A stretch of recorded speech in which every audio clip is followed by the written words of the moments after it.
The first video for English class is going to be on nouns. We're going to go through, believe it or not, there's a lot to talk about with nouns here, but we're going to kind of start it off with just really the basics of nouns here. I have a chart I want to show you guys here. This is exactly it. A noun is a person, place, animal, thing, or idea. Now, please understand this idea part here. That definitely is true, but we're gonna kind of focus on that a little bit down the line here, a couple days from now. But one thing, and I really want you to be careful here, because this is where the idea thing comes in. But for the most part, and I'm purposely being careful what I say, for the most part, anything you can touch is a noun. So if you take a look at this, man, Ann, girl, Steve, child, grandma, grandpa, all people, right? All persons, place, Paris, city, school, home, Asia, space, kitchen, all places, all things you can touch. An animal, dog, cat, whale, lion, bee, bull, lizard. I know some of those you don't want to touch, but you can still, those are things you can touch. And again, I'm purposely being careful here because I want to reiterate that most things that you can touch are nouns. Not every last thing. Just because you can't touch it doesn't necessarily mean it's a noun.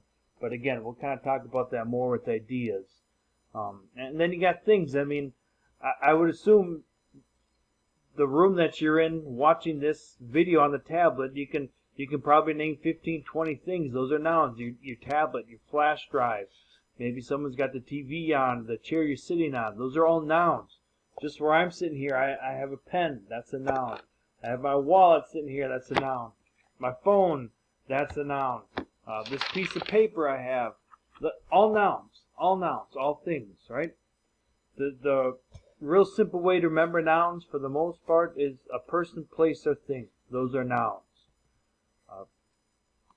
Take a look at this, simply another chart, and what I like about this, it just kind of takes the nouns and it also puts them in a sentence, because for your assignment later on, you're going to have to find the nouns in a sentence. So, we went to the beach. The beach, that's the place. That's a noun.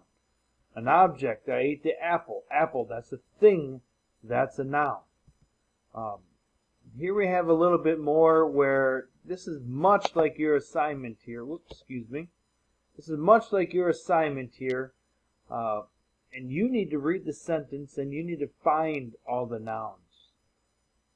Sentence number 1. Jack sang a song. Think here real quickly. What word in here is a person, a place, or a thing? Now, if you were taking a peek here and thinking, Jack, that's a person, right? That's a noun. A person, place, or thing. Song, that's a thing, right? Now, this is where I purposely chose my words carefully and said most things you can touch. You might be able to touch a song in a song book or on a piece of paper, but a song that's sung, how can you really touch that, right? But still, it's a thing. It's a noun. Now let's think about number 2. Emil is reading an exciting book about plants. Take a quick peek there. Think about it. What's a person, place, or thing? Well, Emil might not be a name you hear all the time, but that's still a person, right? And the thing that he's reading is the book, right? That's a pretty terrible circle. I'm sorry about that. And the plants, right? The plant things, right? So as you're reading the sentences, always have in the back of your mind a person, place, or thing. A person, place, or thing. Now, sentence number 3 has 3 nouns in it. See if you can find them. My brother rode his bicycle to the park. Well, brother, that's a... And bicycle, that's a... And park, that's a place. So there we had a person, a thing, right there. And you might even be getting this a little quicker here when you're looking at number 4. The apple fell off the tree. Well, apple, that's a thing. And tree, that's a thing. Sorry, I'm trying to go this with my little mouse pad and my circles aren't coming up that great. But so if you take a peek there, I mean, that's just what basically your assignment is. And if I can get to your assignment here, let me actually real quickly.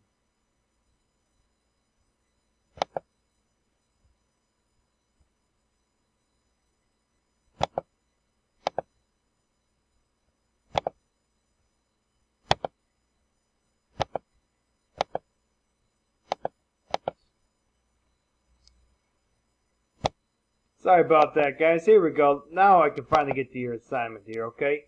So your assignment is right here. Please read the poem. And then what you're going to do is much like we did, you're going to draw a box around each and every noun that you see in the poem. Now, every single noun, every single person, place, or thing that you see in the poem, I want you to put a box around it. So this is the exact poem that's in your paper packet. Kind of a funny one. You're allowed to giggle when you read it. It's called Messy Room by Shel Silverstein. And I did a couple examples for you. Whose ever room this is should be ashamed. Room, that's a place, right? His underwear is hanging on the lamp. His raincoat is there in the overstuffed chair. Now, underwear and lamp, those are things. If you look here, I'll give you another hint. This is exactly what you need to do for your assignment. I'm going to try to do this a little cleaner, but raincoat, that's a thing, right? So you put a box around it, and chair thing, right? So you put a box around it. Oh, a chair again, the next page. That's a thing, so I put a box around it. All nouns, right? So that's really what you're supposed to do for your assignment. That is going through the whole poem, find every single noun you can find. Person, place, or thing. Have a very wonderful day as you praise your Savior.